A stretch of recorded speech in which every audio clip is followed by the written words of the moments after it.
fue indiferente el propietario. Entonces consignamos por dolo eventual.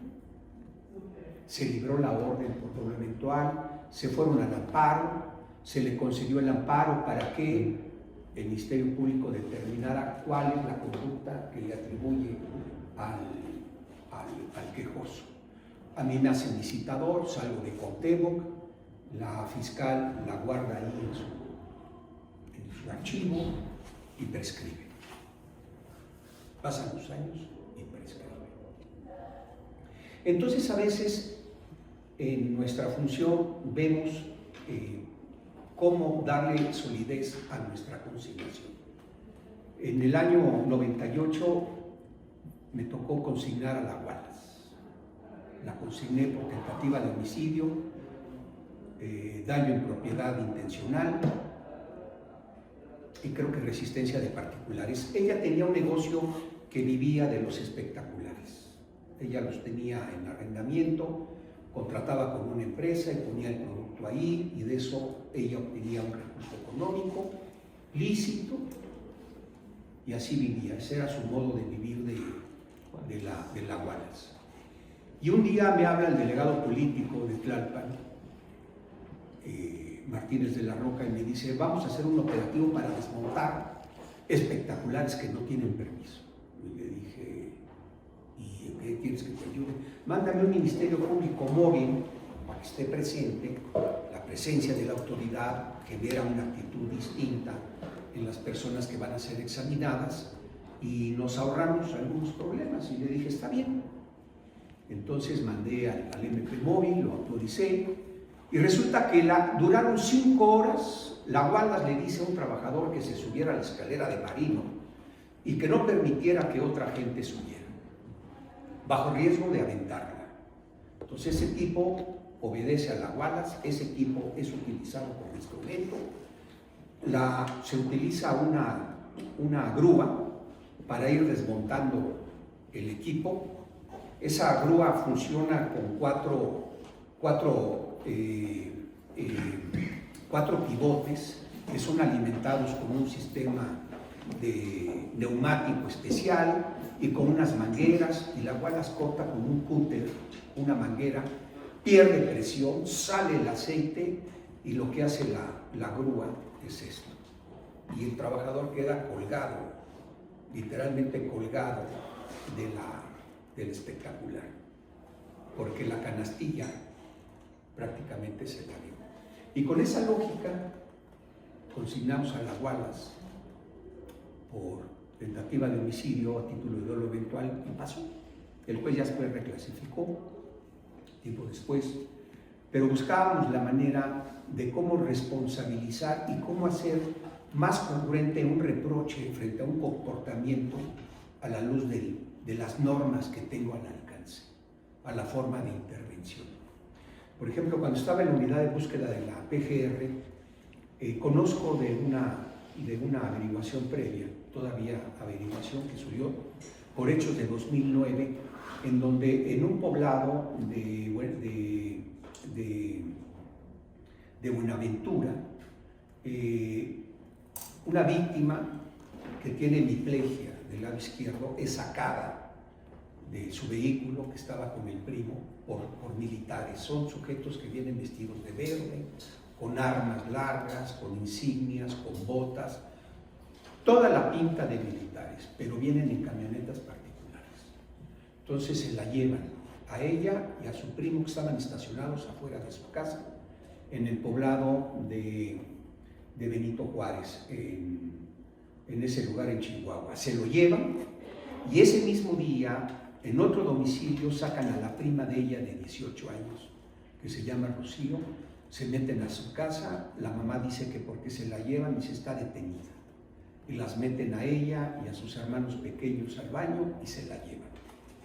Esa fue el 29 de diciembre del 2009. Es un asunto viejo que yo conozco en 2013. Hay una recomendación de la Comisión Nacional de Derechos Humanos que parte del principio del reconocimiento que son militares los ejecutores. Hay una recomendación hacia la Secretaría de la Defensa Nacional, y dije, ¿cómo elijo la responsabilidad de estos militares? Yo no sé si se llaman Juan, Pedro, si es el sargento o el capitán o el cabo. Son militares.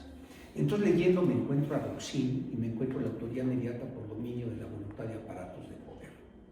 Aquel que es el autor del delito y que utiliza a otros como instrumento.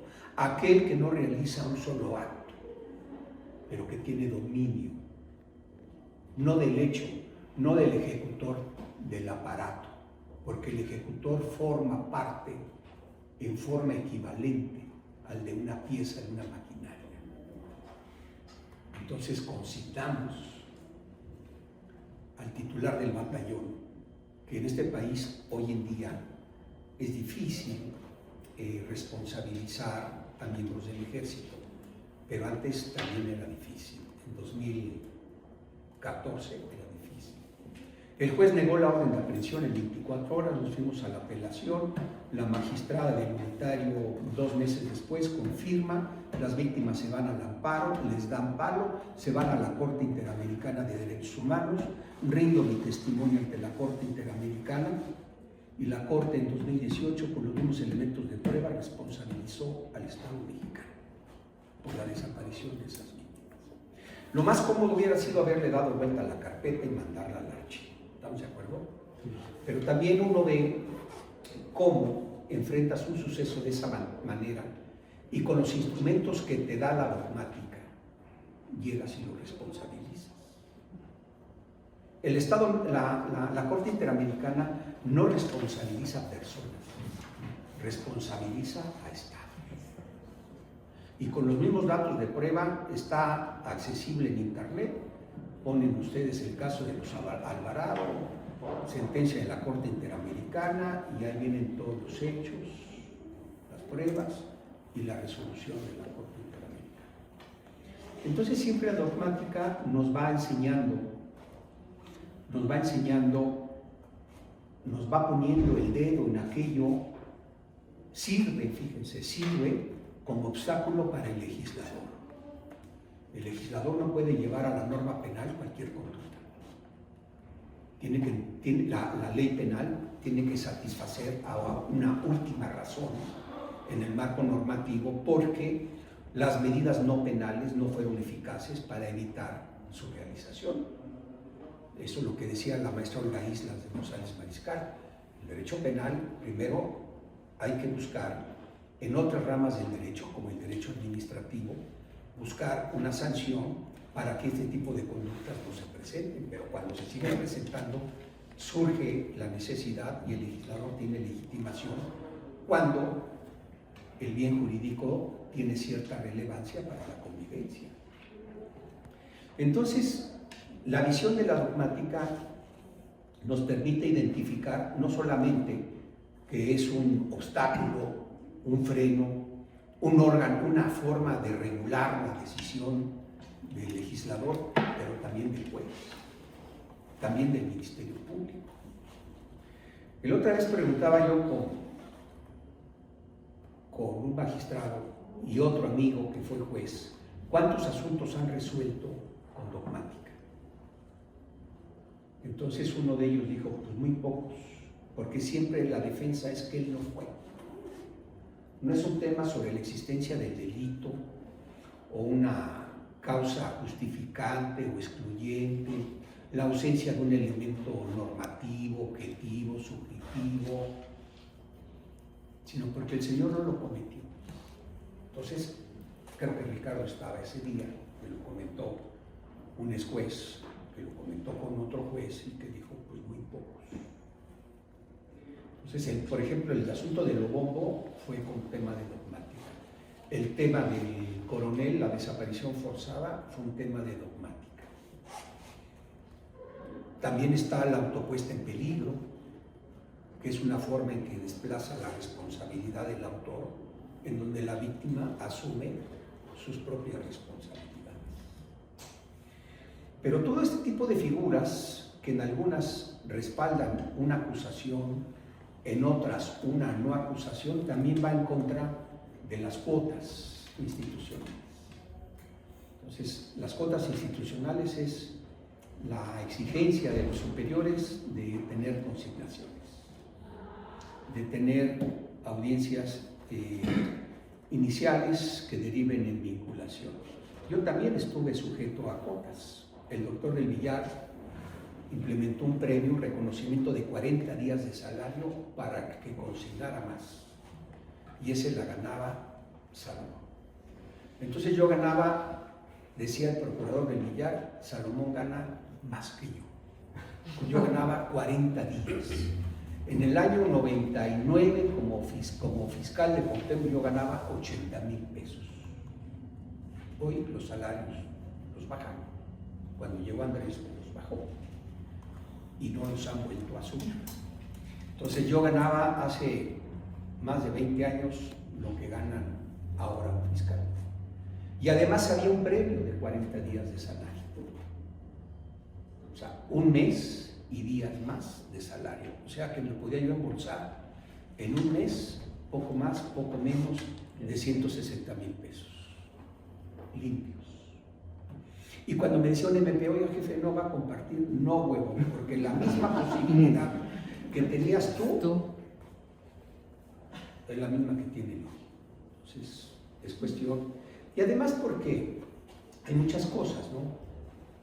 En la dinámica se escucha. Hay quienes dicen que en materia de litigación de la oralidad, la estrategia de litigación tiene que ser horizontal. O sea, yo fiscal, el agente del Ministerio Público de la mesa, o su gente que resuelva.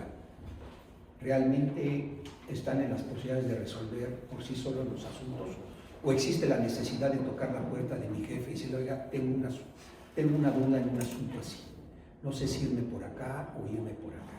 No sé si alego esto o alego el otro. Es una calidad de garante. El que comete un delito en calidad de garante, ¿en qué modalidad interviene? ¿Es autoría? ¿Es coautor? Por ejemplo, todos los asuntos, en todos los temas,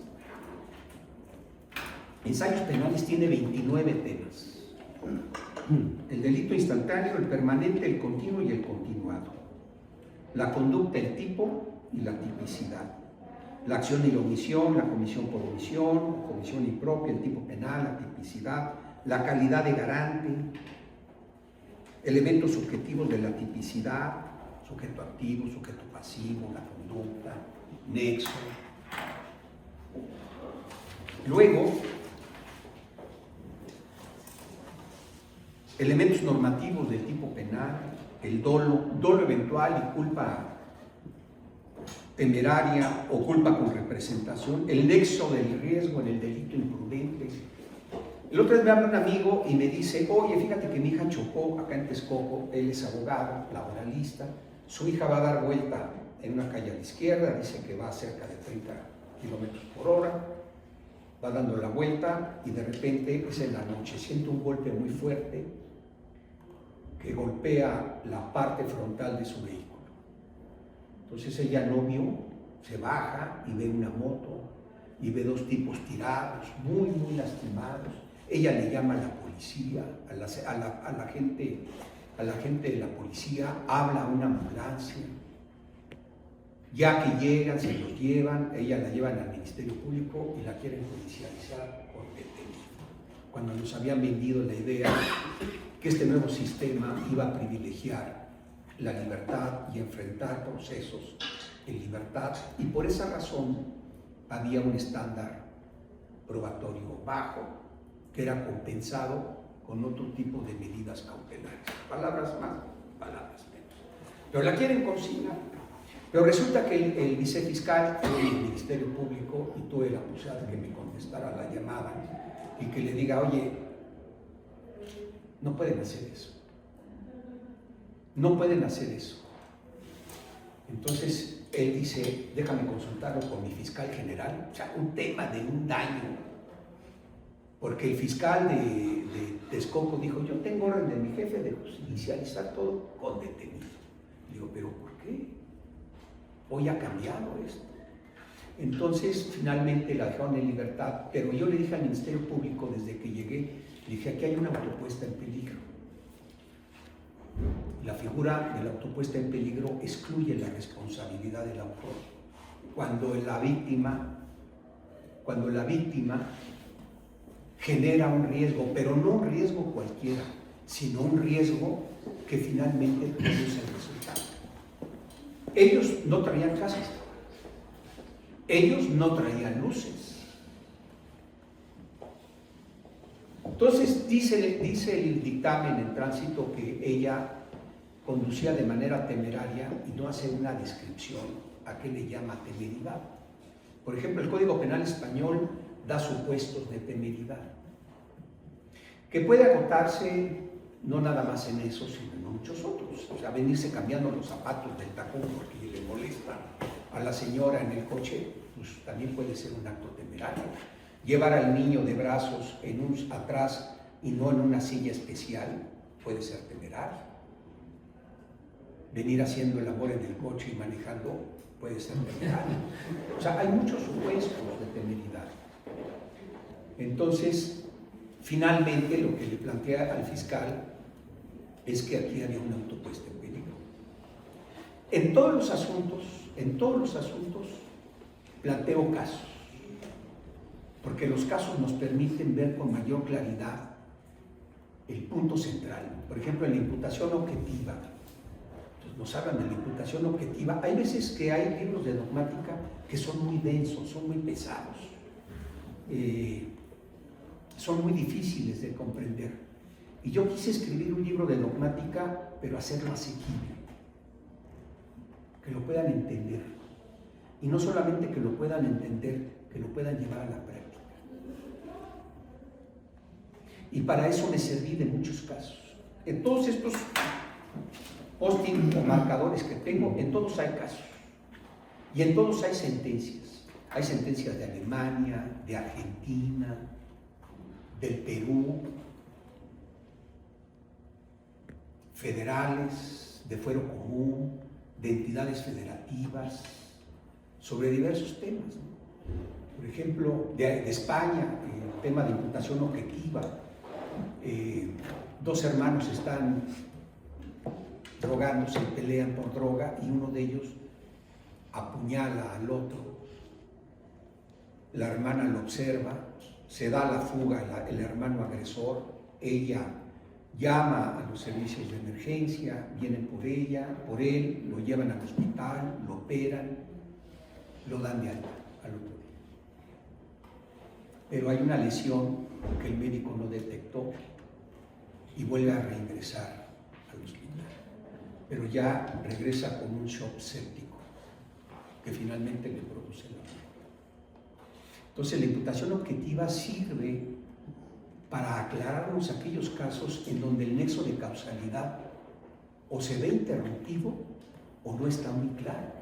Porque en este caso, el Tribunal Español, la defensa, hubo una condena y la defensa dijo, la muerte no se la produjo él, sino la torpeza de los médicos, la negligencia, como aquel lesionado que entra por un disparo de arma de fuego, es operado, sale bien, pero el hospital se incendia y muere, pero no murió por el disparo. Entonces, Alemania y España habían abrigado en sus sentencias que había una interrupción del nexo de causalidad, intervención de terceros que rompen el nexo de causalidad. Pero bajo el principio sine qua non, dice, el señor no hubiera entrado al hospital si el hermano no lo acuchilla. El señor no hubiera sido operado si el hermano no lo acuchilla. Entonces esta lesión, si bien no la advirtió el médico, es responsabilidad. Entonces se van cambiando criterios.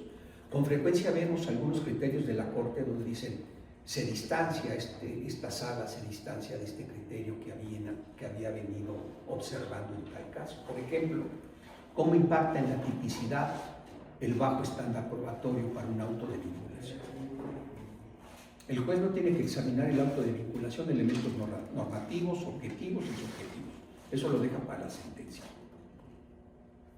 Pero hay tesis que dicen tienen que hacer un ejercicio de encuadramiento.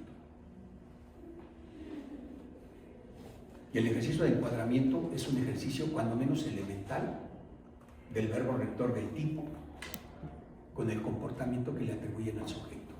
Porque eso de que, no, pues es que ya por nivel probatorio exime al juez de analizar esos elementos, y si él dijo que había delito de tal, eso es suficiente.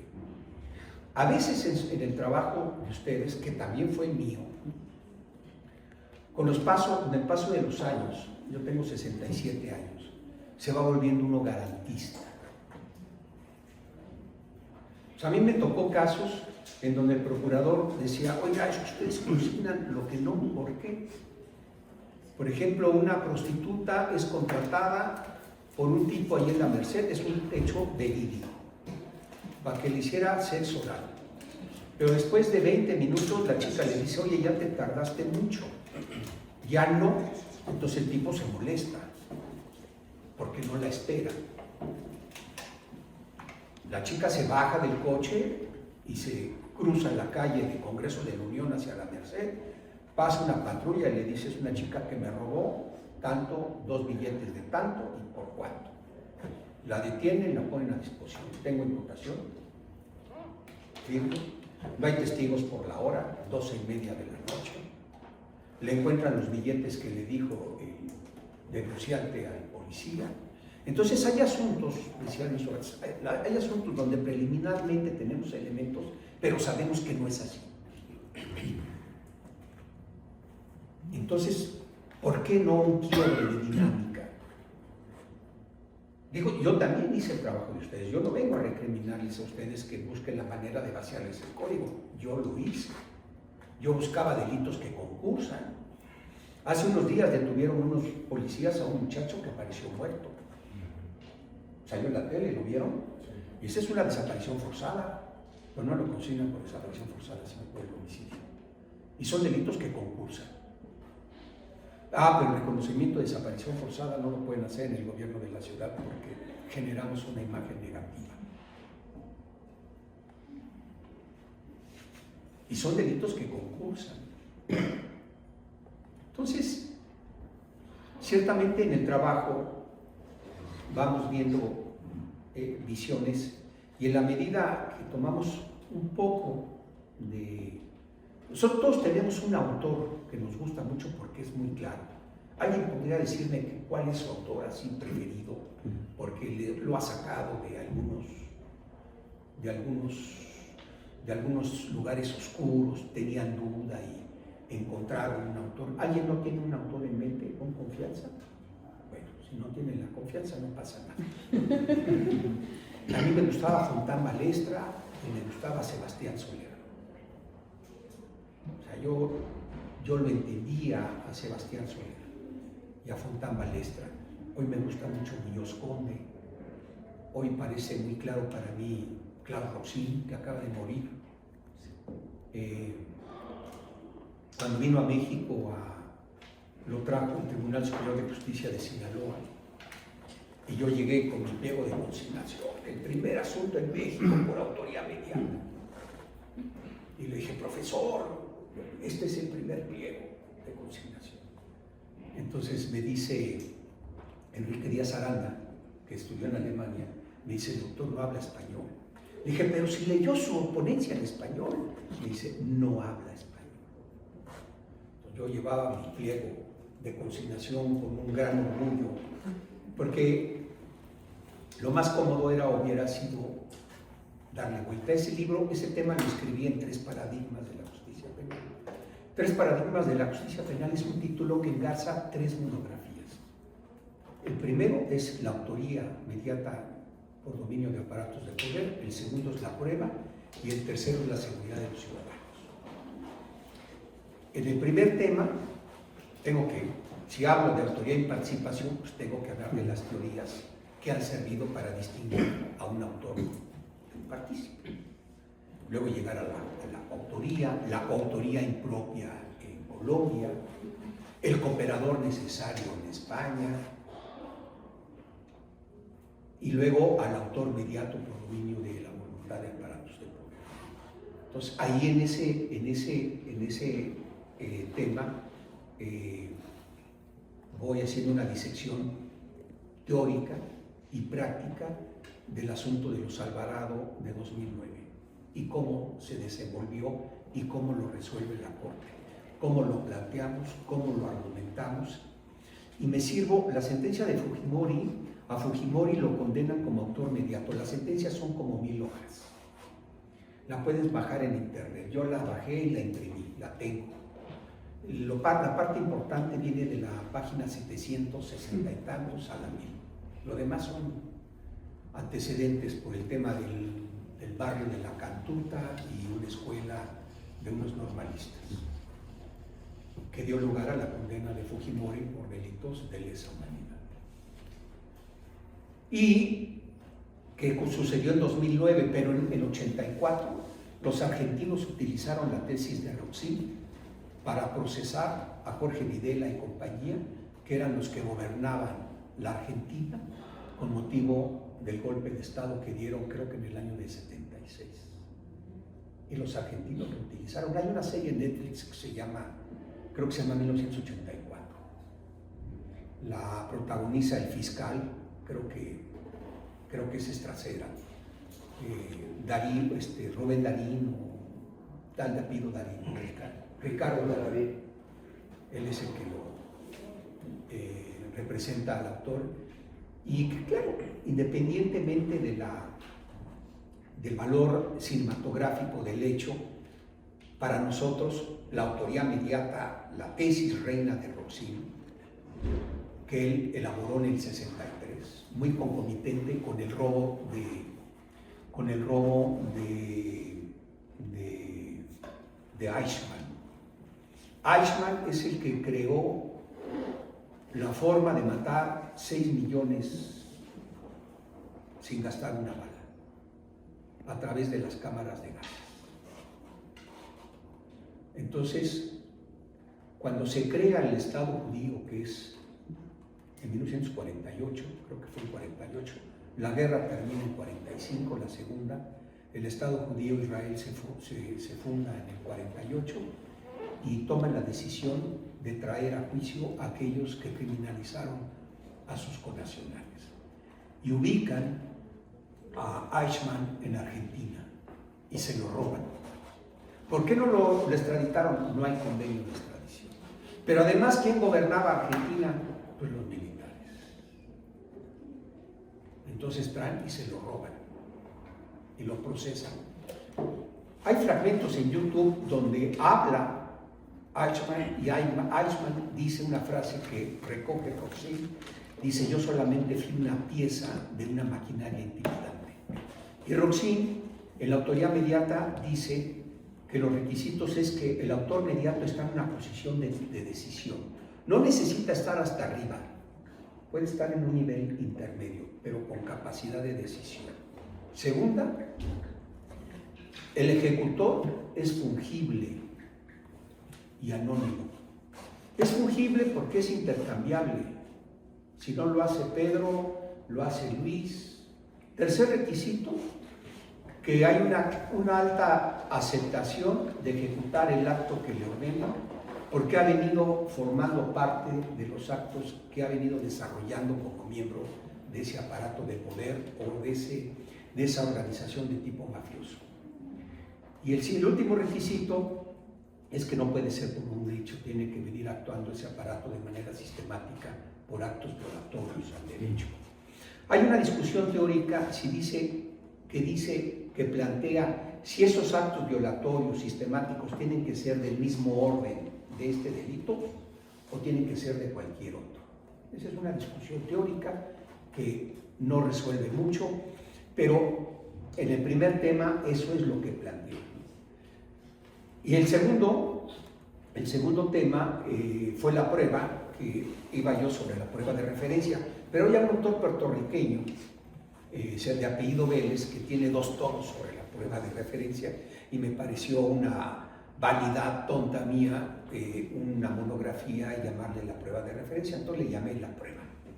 ¿Y por qué? Cómo era antes y cómo es hoy, cómo surgen los datos de prueba, los medios y las pruebas. Y las pruebas, para que sean pruebas consideradas como tales, pues tienen que desfilar. y tienen que ser sujetas a contradicción. ¿Y ante quién? Ante el juez. ¿Bajo qué reglas? De inmediación, sin intermediarios directos, no el juez en su oficina y por acá con el secretario recibiendo las pruebas. Y el tercer punto fue la seguridad de los ciudadanos, la seguridad ciudadana que desde el punto de vista conceptual nace en España. En España, cuando la izquierda llega al poder, se plantea qué orientación le van a dar a los cuerpos de seguridad, cuando los estados anteriores utilizaban los cuerpos de seguridad para perseguirlos. Entonces dijeron, los cuerpos de seguridad no son para restringir derechos, sino para ser garantes de las libertades públicas. Y empezaron con una cosa, eliminando el concepto de orden público, porque el concepto de orden público funciona como una cláusula habilitadora para restringir derechos. Se altera el orden público bajo la regla de quién, la tuya o la tuya. Tiene un gran margen de subjetividad. Prevalecen más el orden público según la lógica tuya que los derechos ciudadanos, que las libertades públicas, y ese fue el tercer tema. Pero a partir de ahí he tenido la invitación en Chihuahua, en fiscalías, en poder responsabilizar. Yo tuve un error. En la PGR, mi jefe autorizó la consignación. Pero yo lo que debía haber hecho es propuesto este tipo de imputación para aparatos o para organizaciones de tipo mafioso. O sea, el jefe de plaza de Uruapan le rinde posición jerárquica al jefe de plaza de Michoacán, porque hay un jefe de plaza de Michoacán. Las organizaciones criminales funcionan como los bancos. Los bancos tienen directores regionales. Hay bancos que no tienen un director en Tabasco y en Campeche y en Mérida, en Yucatán. Tienen un director regional que atiende los 3 estados. Pero el crimen organizado funciona dentro de sus estructuras a través de jefes de plaza y subjefes de plaza. Y eso uno lo aprende porque la PGR, la gran mayoría de las desapariciones están relacionadas con crimen organizado. Entonces, averiguaciones previas que hay que estar pidiendo copias de Seido, que son muy celosos los de Seido, en darte la información, te la dosifican, te la niegan, y es una lucha institucional, es una bronca también hacer el trabajo. Pero si yo hubiese convencido al procurador que podemos responsabilizar a fulano de tal que dirige tal cártel por estos crímenes que se han cometido para que el cártel tenga dominio criminal en la zona, las desapariciones, el derecho de piso, hubiéramos andado camino y después buscar la responsabilización de las Fuerzas Armadas. Porque en Veracruz las desapariciones son de los marinos.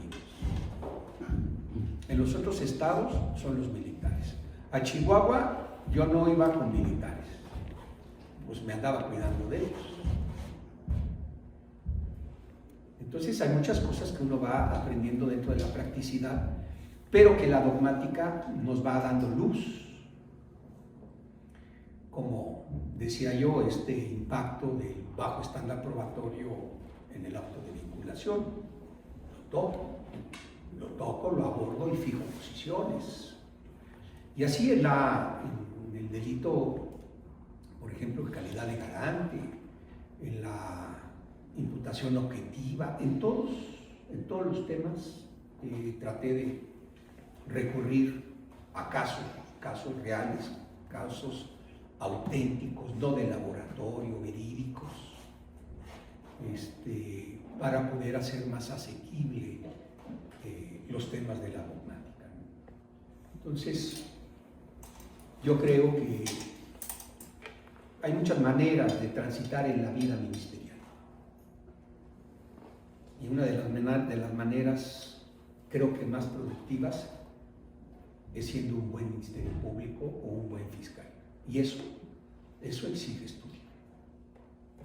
No puede ser de otra manera, no puede ser el sí señor nada más, obedeciendo las órdenes, cumpliendo con los porcentajes de judicializaciones o de órdenes de aprehensión o de cateos, o vayan ustedes a saber, sino sirviéndonos de la dogmática.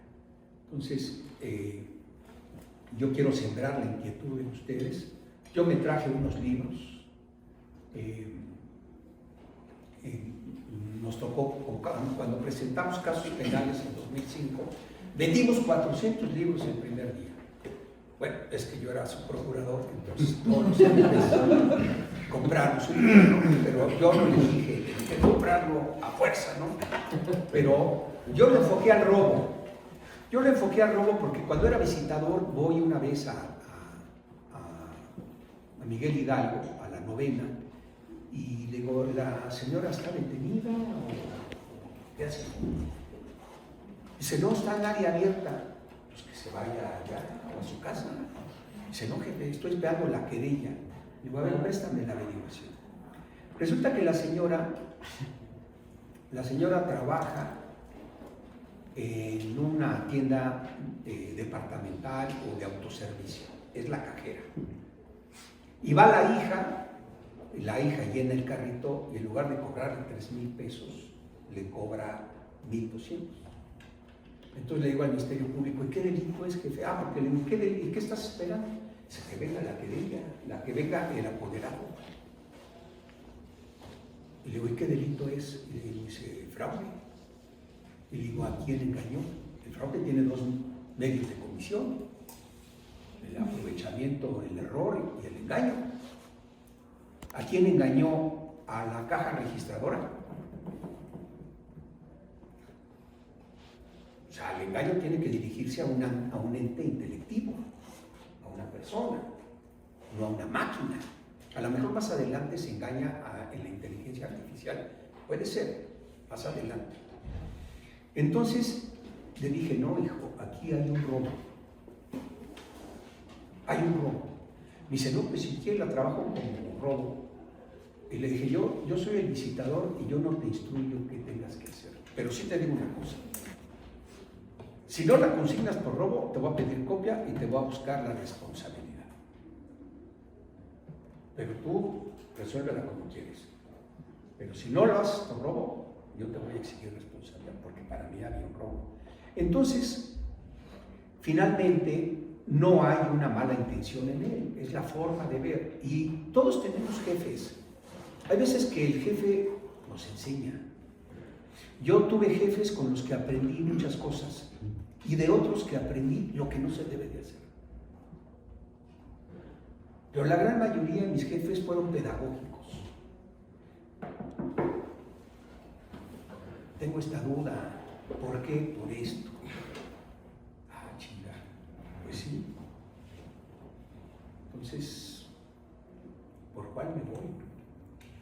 Entonces, yo creo que lo útil, lo benéfico en una interrelación sana con tu superior jerárquico es tener la posibilidad de tocar la puerta y de buscar a veces un consejo de cómo resolver un asunto, independientemente que yo tenga la libertad y soy responsable de lo que yo resuelva.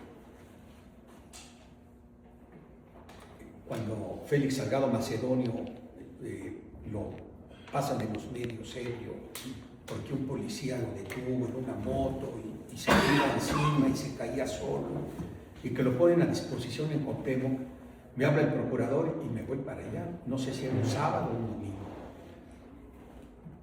y lo dejo ir. Entonces me dice el procurador, se apresuró, ¿no? Y le dije, no, el señor es diputado y es un hecho notorio que el señor es diputado. Yo lo conozco como diputado, es un hecho notorio, salen los medios y el diputado tiene el fuero. Para proceder en contra de él, yo necesito un requisito de autorización de su órgano al que pertenece. Si necesito una autorización para proceder en contra de él, con mayor razón para detenerlo. Yo no lo puedo detener. Entonces le doy esa explicación al doctor y me dice, bueno, usted es responsable de los actos de iglesia. Dije, a ver si no opina otra cosa, ¿no? Y dije, sí, no, eso es lo que creo yo. Usted me ha dado la confianza de resolverlo con responsabilidad y así lo hice. Y bueno, finalmente no respingó la burra, pero así lo hice. Entonces, yo lo hice con convicción. La Wallace yo no tuve ninguna indicación. Con Silvia Sánchez Rico en Tlalpan, en Cuauhtémoc, es una líder.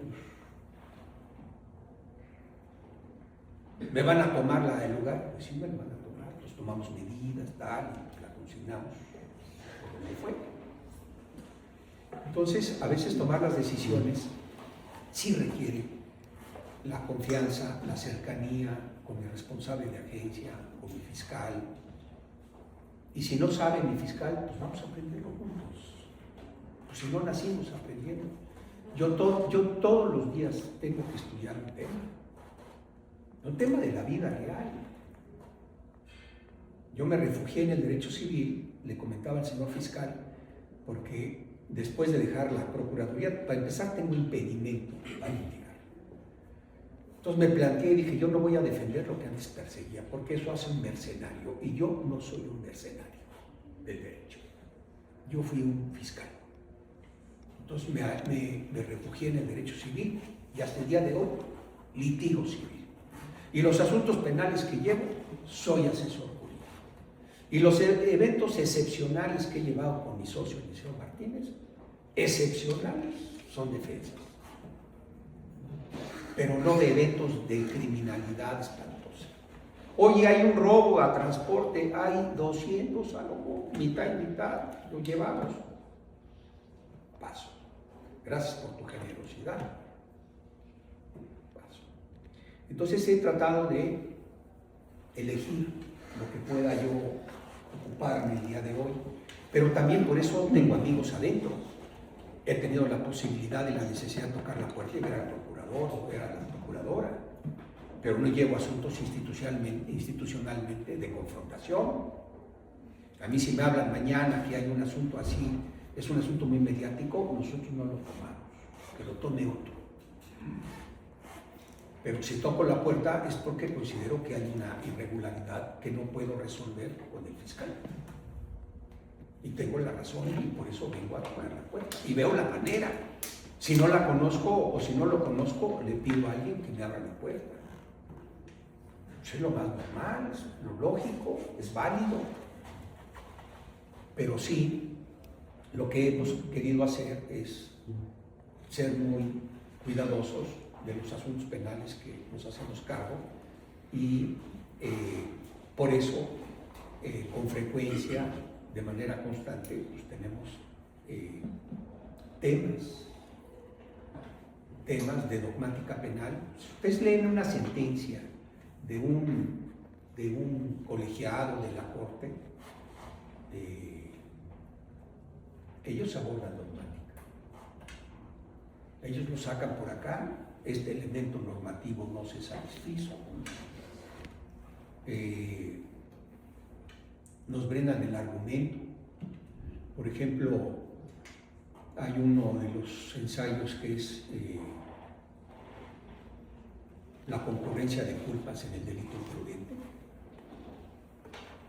O sea, dices que esta señora se dio vuelta de manera temeraria y que estos no llevaban casco, y que no llevaban luces.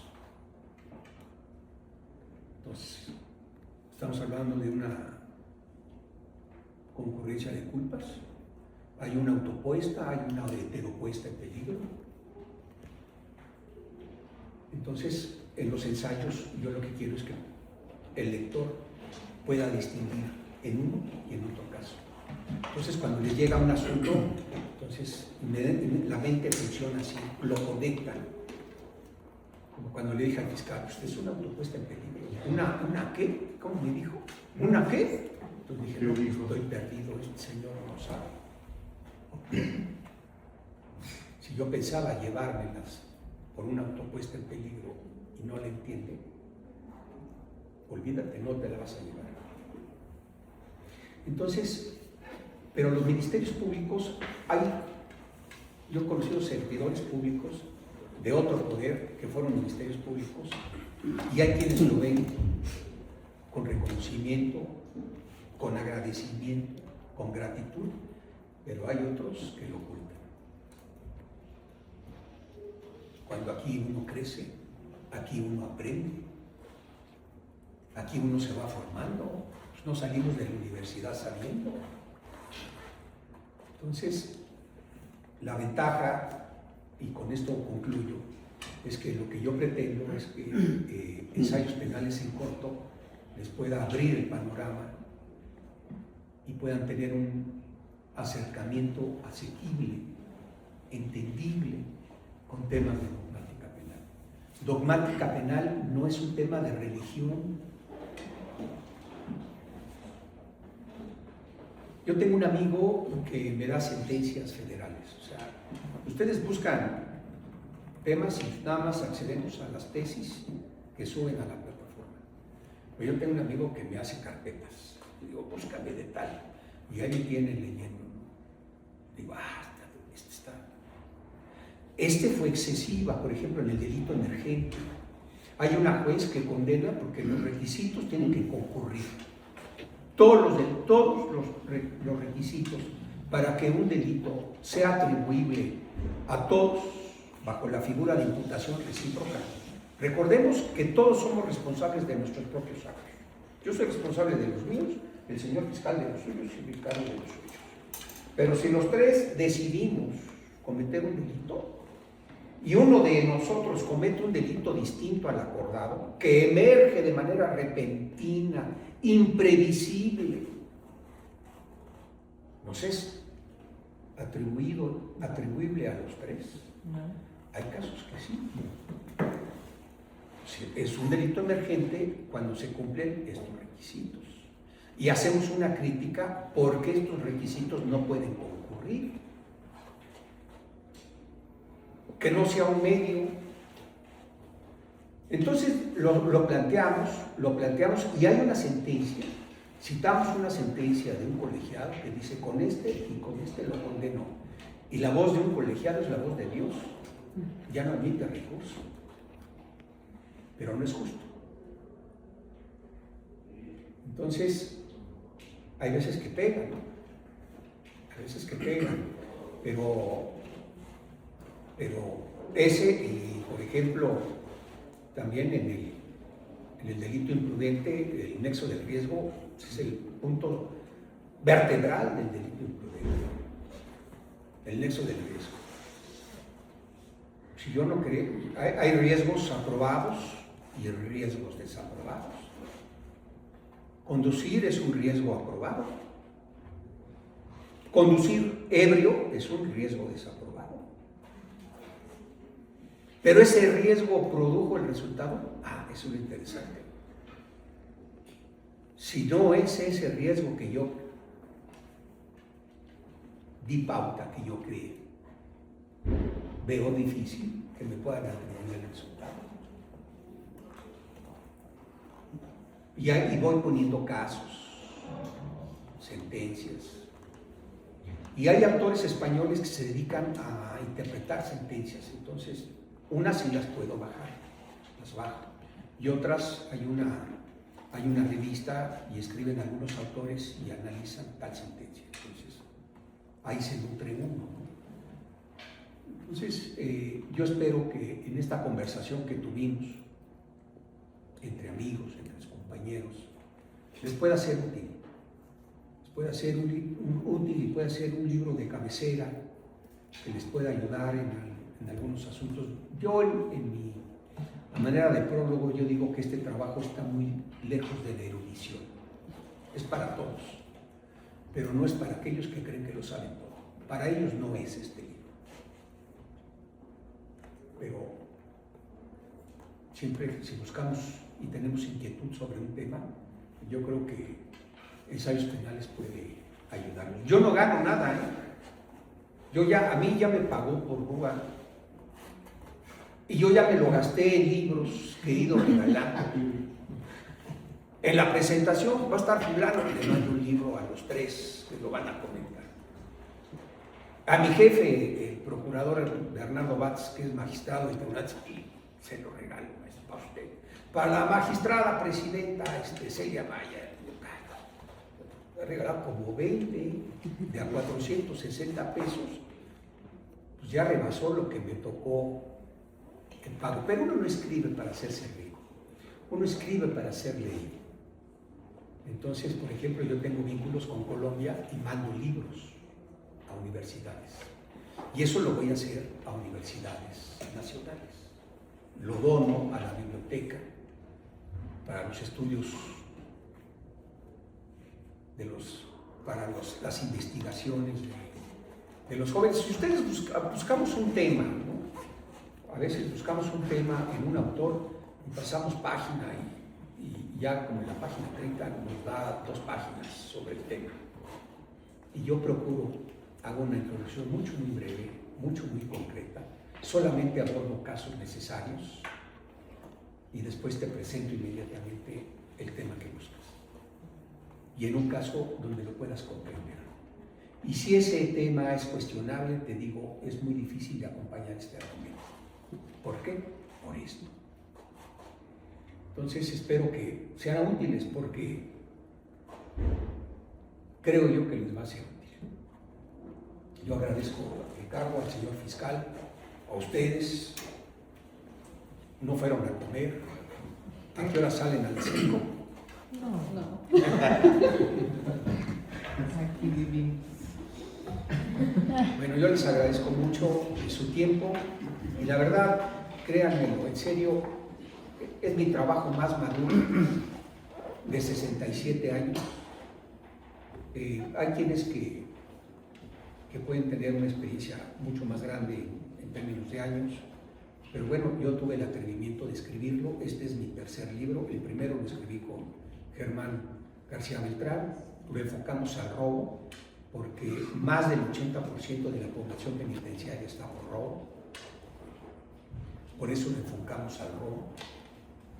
Y el segundo, que fue 3 paradigmas de la justicia penal. Y hoy que llamé Ensayos penales en corto. Y también pensé en otro nombre, hablemos de dogmática. Pero no me dice nada. Entonces, cuando uno anda buscando en tarjeteros, uno anda buscando culpa temeraria. ¿Qué es la culpa temeraria? En un artículo que publiqué sobre el dolo eventual y la culpa temeraria, yo hoy concluyo que el dolo eventual no existe. Es un tema de política criminal. El delito, el despojo, es un delito instantáneo. ¿Están de acuerdo? ¿Tiene efectos permanentes? Tiene efectos permanentes, pero es un delito instantáneo. El Estado de México modificó su código penal y dice el despojo es un delito permanente y entre el sujeto lo sigue ocupando. ¿Ese es permanente? Ese es un argumento de política criminal. ¿Se acuerdan de la flagrancia equiparada? Los viejos. ¿Se acuerdan de la flagrancia equiparada? Porque puedo detener a la persona si cometió un delito grave dentro de las 72 horas, si se dan estas condiciones. Finalmente la Corte lo declaró inconstitucional, pues porque es inconstitucional. Entonces, podemos distinguir, es que la ley dice sí, pero este no es un delito, técnicamente no es un delito instantáneo. Digo, no es un delito permanente. Que así lo establezca la ley es un tema de política criminal. ¿Por qué el instigador, siendo un partícipe, le aplican la misma pena que al autor? Es un partícipe, no tiene dominio del hecho, no realiza ningún acto. ¿Estamos de acuerdo? Y le aplica la pena del autor. ¿Por qué? Porque es un corruptor de delitos. Porque es el que engendra la idea en el ejecutor, en el autor, de cometer un delito. Porque el partícipe se rige bajo el principio de accesoriedad. Hablar de un partícipe requiere hablar de un autor. Si no hay autor, no puede haber partícipe. Y yo los voy llevando de la mano. con ese tipo de casos. Les agradezco mucho. ¿Alguien tiene algún comentario, pregunta?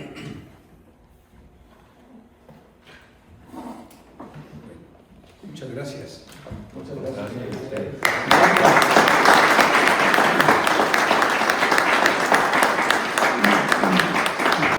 palabras del doctor Salomón, porque pues obviamente sí, a través de su obra nos está reflejando una vasta experiencia tanto del servicio público que tuvo y hoy en día pues parte de la litigación que lleva.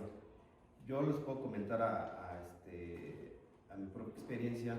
Hoy en día como fiscal me están revisando sentencias absolutorias, que es lo que más nos mide. Y en varias de las sentencias absolutorias que he revisado y he podido analizar, veo lo que acaba de comentar, que sí, efectivamente, muchas veces el poder judicial, el juzgador, nos absuelve porque nos dice, sí, tengo acreditado que ocurrió un hecho delictivo, pero que no tengo acreditado la responsabilidad del sujeto que me pusiste a disposición.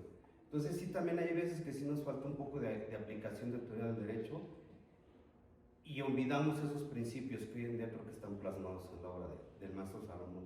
Entonces creo que sí es importante los que tengamos la posibilidad poderlo adquirir y poderlo analizar y nutrirnos de esas experiencias que me imagino que están plasmadas en sus ensayos. Yo a veces lo he comentado con algunos compañeros, yo también tengo ya un poco de tiempo en la fiscalía, que creo que todos podríamos escribir un libro con todas las vivencias que hemos tenido. Usted ahorita nos comentó algunos casos significativos que fueron llenando ahí de experiencia y nutriendo esa experiencia para poder estudiarlos y darles la resolución, ¿no? Yo también en mi trayectoria he tenido asuntos que sí me han marcado y he dicho, bueno, es que cuando estuve, no sé, en el turno de robo de vehículos, en el turno de delitos sexuales, en el turno de trata de personas, tuve tal asunto y así que se nos complicaba el integrarlo, ¿no? Y como usted bien lo dijo, luego muchas veces por las políticas que tiene la institución, muchas veces nada más recaba estas entrevistas, enviarlo allá al juzgado y que el juzgado resuelva. Hoy en día tenemos la postura de que para una vinculación es el mínimo acervo probatorio. El investigador cumple con mandar esa vinculación, pero acá en proceso no lo tenemos para sostenerlo y muchas veces nos representan las absolutorias. Cuando si desde investigación tenemos una teoría del caso sólida, tendríamos un proceso exitoso con una sentencia condenatoria. Entonces creo que sí es importante, creo que sí nos nutre todo tipo de experiencias, más la del doctor Salomón. Entonces creo que sí es importante pues hacernos llegar de herramientas de este tipo. Yo se lo agradezco por hacerlo realidad. Créame, yo voy a hacer eso. Gracias. Le traigo como 6 ejemplares, no traje más porque pesan mucho, pero vale lo mismo que en Porrúa, son 460 pesos, no gano un quinto. Algunos amigos que escriben han tomado la decisión de crear su propia editorial, ¿verdad, Ricardo? Porque ganan un poco más, pero como dijo el señor juez, tener el privilegio que publique Porrúa no tiene precio. En algunas veces que fui a una universidad en Colombia, me recibió el rector, el decano, allá el decano es el director, y vio mi libro así y dice, es de Porrúa. Esta es una editorial prestigiosa. Y le dije, pues, ¿qué pensaba usted? ¿Qué pensaba, no? Claro. Entonces, la editorial habla mucho. Cuando yo hablé con la gente de Porrúa, que me dijeron, bueno, vamos a valorarlo, porque tienen un consejo que evalúa. Y le dije, nada más le pido un favor, si puede ser en una semana y media, porque también tengo la cercanía con Tirano Blanche. Entonces, pero yo he sido de casa y yo quiero seguir siendo de casa. Pues esa fue una palabra mágica. En 3 días, adelante, ya está su libro en imprenta. Pero gana uno nada. Me estoy recuperando de una tendonitis aquí y otra acá. ¿Qué? 1 año y medio. A veces jornadas de 12 horas. Hay veces que leía y escribía una cuartilla y luego la borraba. Dije, si no lo entiendo, no lo van a entender. entonces lo quitaban. Entonces lo hice con una gran voluntad y aprendí en una ocasión en Tlaxcala, creo que fue, Carlos Daza nos acompañó a presentar el libro con el procurador de Tlaxcala. Porrúa llegó ya empezada la presentación del libro y se fue antes de terminar. O sea, libros que no se vendió ninguno. Y no porque uno gane, yo lo que me tienen que pagar ya me lo pagaron, sino por ser leído. Entonces se encuentra uno tesis doctoral en Málaga, citado Salomón Baltasar. Bueno, qué gusto. Sirvió, ¿no? En una sentencia, el colegiado me cita. Creo que dije algo importante. Y escribimos para eso, escribimos para ser leído. Por eso traje algunos libros, pocos, porque pesan mucho, y mi hija ahí los tiene, con todo gusto pueden pasar con ella. ¿Okay? Y muchas gracias por su tiempo. Muchas gracias, Pascal, muchas gracias.